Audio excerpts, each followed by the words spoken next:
Hello, everybody, and welcome back to artofdino.com. And this is an interesting one, well timed, that I found this article called Subliminal Program in Political USA from June 10th, 1960, in the Farmville Herald of Virginia. And this article nails it. How some people can ignore reality and go with things that are subliminal, subconscious attacks that change the way people think and do things. And we've seen this so much in the era of COVID and this political insanity that we're surrounded by, especially after that debate where Donald had to just absolutely stand there and listen to three people berating him in absolute insanity with not one bit of truth anywhere to be seen. It was just absolutely disgusting. I don't know how anyone can be in a situation like that and remain calm, because it's disgusting. And the world knows, and these politicians, or that one politician, just continues to gaslight everyone into some you can't even fathom. It's just disgusting to watch.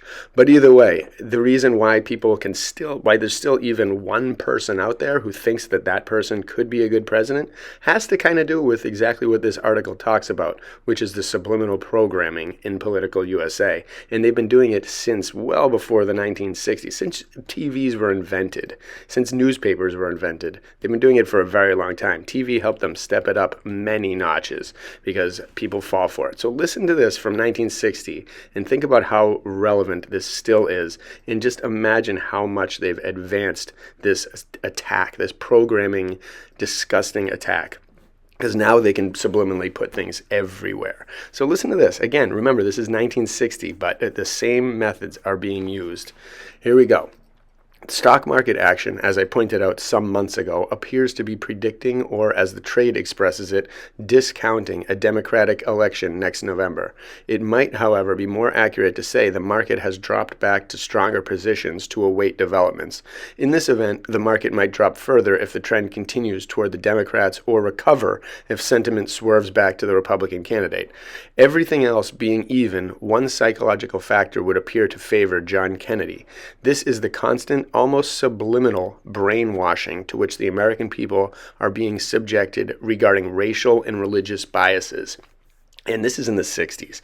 Can you just think about now? It's on every station, every news organization, most of the articles, every newspaper, clothing, and 90% of the stores, because they're all big under the same kind of team, and just everywhere you look, this is happening. Movies, there's nothing that is not slammed with propaganda.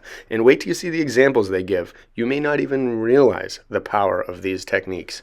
Here we go. Subliminal advertising depends upon commercials flashed across the screen of television or movies so rapidly that only the subconscious mind records them. Thus, an unexplainable desire for popcorn, candy, cokes, or other edibles which the management makes available can be created in the viewer. And now they've taken that to just not just buying stuff, psychological things like medications, different kind of medicines you need, they use fear into this now. So it's just gotten worse and worse. So whether this vehicle can be or has been used for propaganda purposes has not been revealed. So this is the start. Now it's been signed into law by Obama at this point in time, where people can do this blatantly and it's allowed and legal and somehow acceptable. So here we go. For years, however, the movie, radio, television, and newspaper audience have been constantly bombarded with material intended to create a feeling of guilt in connection with racial and religious prejudices. Listen to that one more time. And remember, this is 1960, 60 years ago. For years, however, the movie, radio, television, and newspaper audience have been constantly bombarded with material intended to create a feeling of guilt in connection with racial and religious prejudices. Films, programs over the air, and stories in newspapers have with increasing frequency worked in this material. Westerns, having acquired big spending sponsors, frequently base their stories on injustice to the Indian Oriental or Mexican. When Tonto of the hitherto clean Lone Ranger program declares solemnly, "We all brothers, color of skin make no difference," or when the wagon master Major Adams of the wagon train program declares in effect, "There'll be no discrimination here," the viewer is supposed to experience a guilty feeling for preferring his own race or creed over others. Many do. So that is the CIA intended purpose of that style of programming, which you cannot turn a TV on for 1 minute or a commercial for 1 second without seeing this displayed in subliminal and just blatant ways. That is, they knew that they had this. They knew that this was a weapon, and they have used it like a nuke nowadays. It started off as a pistol, now it's a nuke. So with these things happening, also in schools, churches, and other gathering places, it would be unusual if the public were not influenced as intended. Ignoring the probability that the Kennedy organization spent upward of $500,000 to win the West Virginia primary election, it is not improbable that many of the state's predominantly Protestant voters felt subconsciously that a vote against Kennedy would be an admission of bigotry. Nor would it be surprising if this same carefully and surreptitiously planted feeling of guilt, this subliminal brainwashing, were to bring Mr. Kennedy a large Southern vote, not because they want a Catholic president or a president hardly dry behind the ears, but because their subconscious minds have been conditioned against any show of bigotry.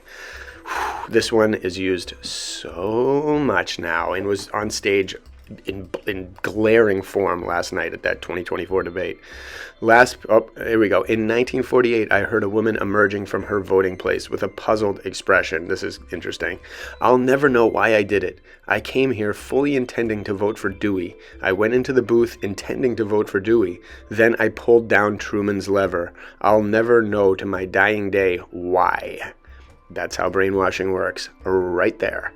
We cannot blame the Catholics for wanting a Catholic president, nor the Jews a Jewish president, nor the Negroes a Negro president, nor should we blame or criticize ourselves for wanting a white Protestant president. But we can blame ourselves if we want one, but vote for the other because we have been brain conditioned to do so. Could not be more relevant in today's world because it is.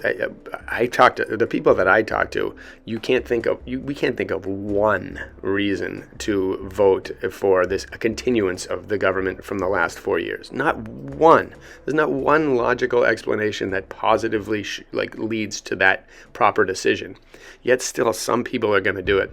And most likely it comes down to, again, this race, this religious thing, and God knows all the other things that they are bringing into the mix as well.